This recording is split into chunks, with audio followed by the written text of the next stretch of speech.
Happy Lunar New Year's! Since this is the first day of Lunar New Year, I wanted to make this video on books I read inspired by East Asian myth/fantasy, since that region contains some of the countries that celebrate Lunar New Year's. So the first book that I read was Descendant of the Crane by Joan. Just first off, I want to say that I love the cover of this book. This is the 2019 release cover, which is so beautiful, but I just saw that there was a new cover for the 2022 re-release, and this left me even more stunned. So this is a Chinese-inspired fantasy, and it starts off with the death of a king. His daughter is unprepared but now forced to rule over an unstable kingdom, and she has reason to believe that her father was murdered, and she's determined to find the killer and put them on trial. But in order to do this, she seeks help from a soothsayer, which is treason because magic has been outlawed for centuries. But the princess has no other choice because she's not sure if she can even trust her own family, and so she works with the soothsayer, who is also a convicted criminal with his own secrets. But the more she learns as they work together to uncover who her father's killer is, the more she realizes that no one she knows is truly innocent, not even her father. And digging for more answers only leads to more threats to her life, and everything spiraling out of her control. I'm just gonna say right from the jump that this book ends with a cliffhanger.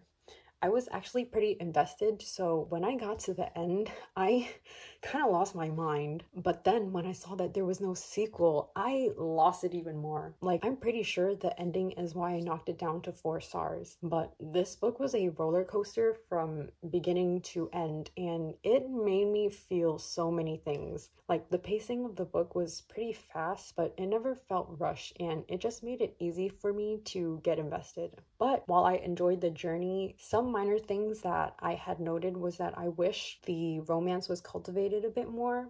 I feel like the soothsayer was included very sparingly despite having a major role in the book. The romance was kind of cute, but it could have been way more than just kind of cute if we had seen more of the soothsayer and his personality alongside the princesses. In general, the focus was so heavy on the mystery and the political turmoil that everything that didn't move the plot along pretty much got placed on the back burner, which happened to be the romance and the characters and the relationships. I saw recently on Goodreads where the author posted an updated answer on if there was going to be a sequel to this book, and TLDR, no.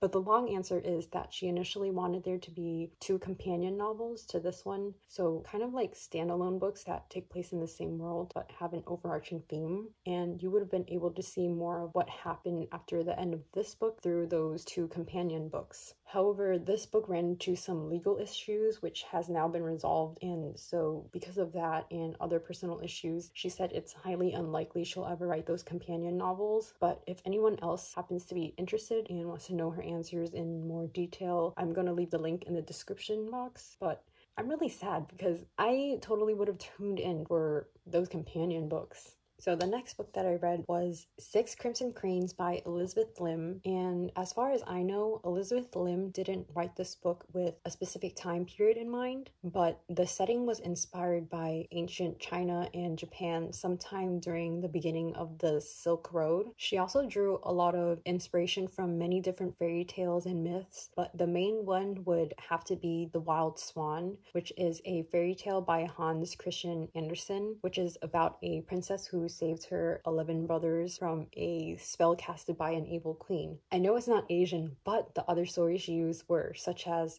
The Tale of the Bamboo Cutter, which is Japanese, The Legend of Chang'e, which is Chinese, Madam Whitesnake, which is also Chinese, The Girl with the Black Bull, which is Japanese, and then a few other Western fairy tales. So in this story, the main kingdom that the book is set in, magic has been banned. The story is centered around the princess of this kingdom who secretly has magic, but this is something she usually hides very well until the morning of her betrothal ceremony. At first, she takes it as a good thing because this is a wedding that she does not want, and it ends up getting postponed, and she believes her secret is still safe. However, her stepmother finds out, revealing her own dark magic, and banishes the princess and her brothers from the kingdom. The stepmother turns the brothers into cranes and curses the princess into silence, where for every word she speaks, one of her brothers will die. This starts the journey of a princess who never really took her responsibilities seriously, but is now all alone and searching for her brothers to break their curse, and forced to place her trust in her betrothed, who she's been fighting so hard not to marry. I love this book so much. Like, out of all the books in this video, I love this one the most, and I had rated it 5 stars. The story was just so fantastic and compelling, and the world building even more so. Like, Elizabeth Lim did such an amazing job weaving all the folklore and fairy tales together so seamlessly, and then placing it into this ancient fantasy world. Her writing was just so beautiful and vivid, and the food descriptions in this book, it left me craving rice cakes for days. And I just loved all the characters, and the romance moved me so deeply. I remember during this one scene, I was already on the verge of crying, but this one specific line made me start sobbing. And it's just like, when will I find a love like this, you know? But the unfortunate thing was, when I finished this book, I went to my library, right? I went to my library app to check out the sequel, only to see that it wasn't out yet. But luckily, I only had to wait a week for it to be released. But unluckily, I had like a 5-week wait list, but it was worth it because I love the sequel as well. I know not everyone did, but I did. And my opinion is the only one that matters. And even though I rated the sequel 4.5 stars, I still love the series so much, and somehow the second book made me cry even harder than the first one. Like, this series single-handedly ensured that I will read everything else Elizabeth Lim has written. I just haven't gotten around to it yet because I'm a little scared to start sobbing like that again. So next I have She Who Became the Sun by Shelley Parker Chan, whose pronouns are she, they. To be honest, this book doesn't really belong on this list, but I specifically read this book for this video, so it's going in. So the reason I don't think this belongs is because it's not myth-inspired, and it's not even really a fantasy. I know this book has been marketed as a fantasy, but it's really not. There are only 2 things in the book that are fantasy-like, and I don't think they play that big of a role in the story. This book is historical fiction, and it's a reimagining of the rise to power of the Ming Dynasty's founding emperor. So this takes place in China around the mid-1300s when the Mongols are in power, and we start off with our main female character who lives in a famine-stricken village. On the day of her brother's birthday, their father takes them to get her brother's fortune told, and her brother is said to have a fate of greatness and will bring pride to generations of their family. But when their sister asks of her fate, she is told that hers is nothing. Some time passes and they get attacked by bandits, and their father and eventually the brother dies, and so the daughter, who fears the fate of nothingness, decides to take on her brother's identity, and she's propelled onto a journey to claim her brother's greatness for herself, and she learns that she'll do anything it takes to avoid a fate of nothingness. I ended up rating this 2.5 stars because I just didn't really like it that much. While the premise of fate and greatness was interesting, I just didn't really enjoy how the story was told. It's like the meme about Zuko's honor, except it's 100 times worse because all the main character talks about is her fate and greatness, and it's brought up so many times that I got so tired of hearing about it. I think the main character started off interesting, but something about the way that we see her through other people's point of views made me so unattached to her, and I really ended up just not caring if she succeeded or not. I think maybe a large part of why I didn't enjoy this that much is because my beliefs and the way I see the world is so vastly different from the main characters, and so my disappointment might just be a me problem and not really the book. Like, I don't obsess about being great. Like, I want to, but I'm not gonna beat myself up about it, and I wouldn't pursue that no matter the cost, especially if I had to hurt a bunch of people on the way. I appreciate how the central characters in the book have positive and really negative traits to them, but they're just built so differently from me that I just can't get behind it. But another thing was the story moves so slowly, it's kind of hard to read in large chunks. Like, a lot happens, but it doesn't feel like it. And I don't want to say it's boring because it wasn't,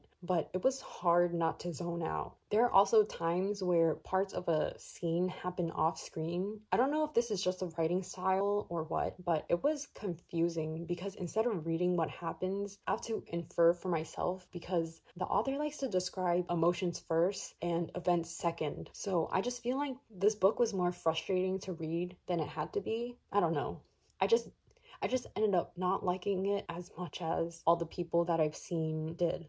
So for the next three books I read, I grouped them last together because they were all published under HarperCollins. I actually wasn't sure if I even wanted to include these books, but I decided to so that I could use them to mention the current strike for anyone who hasn't heard. TLDR, some of the union demands they're making of management is better salary for employees and more inclusive / diversity initiatives, and basically advocating for better work conditions. And this has been going on since November 10th, and it's been over 50 days and there still hasn't been any word from HarperCollins execs. Some ways you can help is by emailing HarperCollins, donating to the strike fund, and boosting their message. Last I saw, they're not asking you to boycott HarperCollins books. It's okay to read and buy their books and support their authors. They're just asking not to post any reviews or content until the union gets their fair contract. I'm going to post links with more descriptions and details and links to their website in the description box for anyone that wants to read more about it. I know it's kind of hypocritical that I just said don't post reviews and then go ahead and review these three books, but I feel like it might be alright since I'm gonna kind of be slandering these books.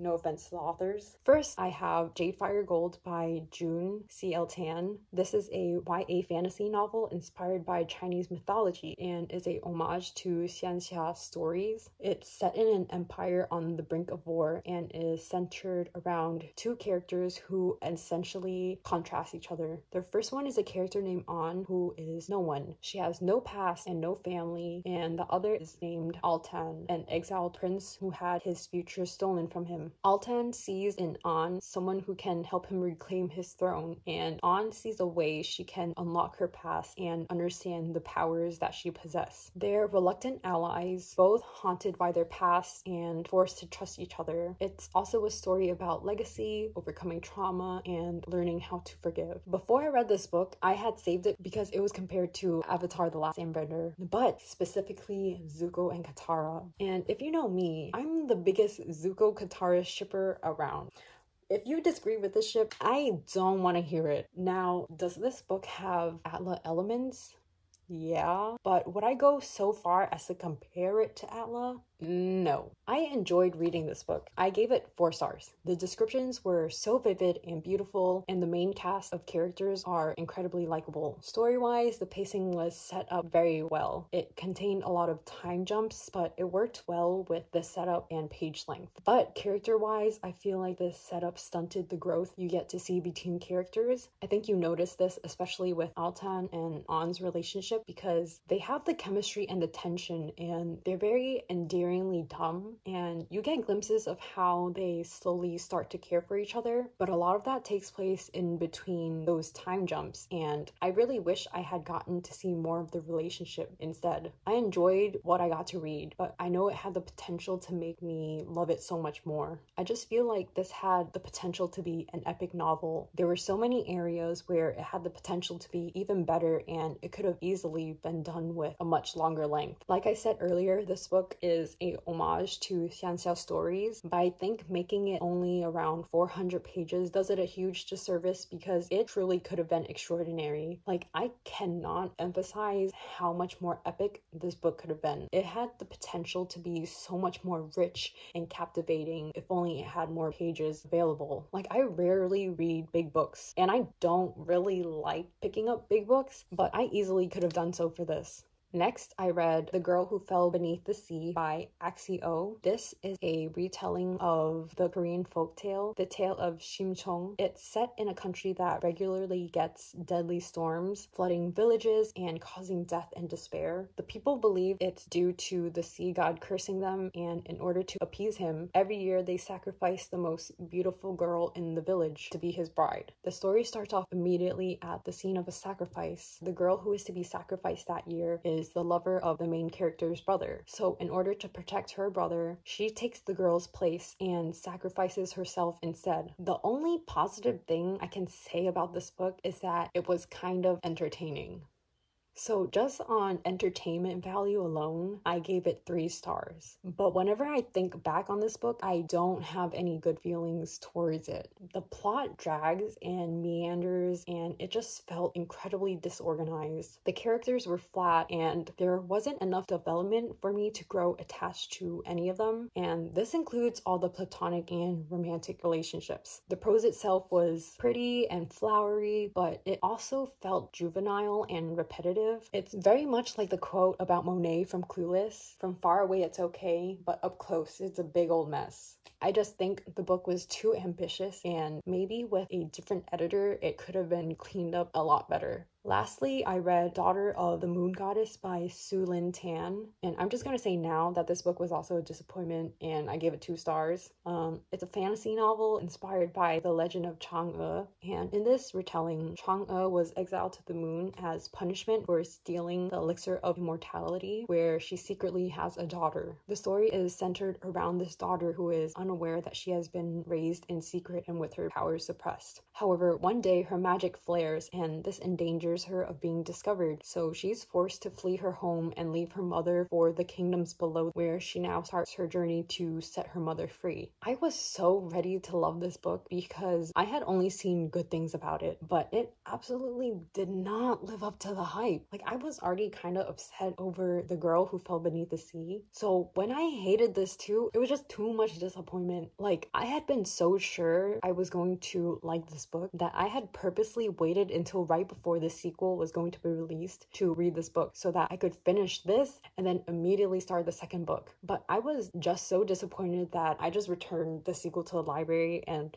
didn't even open it. The writing is flowery and pretty, but that's it. The plot and characters lack depth, and it felt like over 400 pages of just trying to fit every plot point the writer had written down. The characters were so boring. The main female character is two-dimensional and lacks growth, but the worst thing that was done to her character was having her centered around her love interest. The romance was the worst thing about the book, and I could not have cared less. None of the characters had chemistry. There's a love triangle where neither one of the male leads have personality, and the development in the relationships came off even worse because the pacing in the story was so poorly done. This book had me apathetic at best. Like, the romance, didn't care. The plot, also didn't care. It's hard to feel bad for any of the characters' issues when there is no emotional impact in the writing and so much telling and no showing. It was just lacking in so much, like personality, depth, climax, tension. The only thing it has going for it is pretty words, but at the end of the day, when that's all there is, literally who cares? That's a depressing review to end on, but it's okay because I've since moved on, kinda. But anyways, if you happen to love any of the books that I shat on today, please understand that this is just my opinion and you can ignore it, just like I'm going to ignore yours. Now, in a way to end this video on a positive note for the new year, I actually had a good time reading most of these books, and I look forward to reading more books that I will enjoy, and I hope the same goes for everyone else as well. So, Happy New Year and goodbye.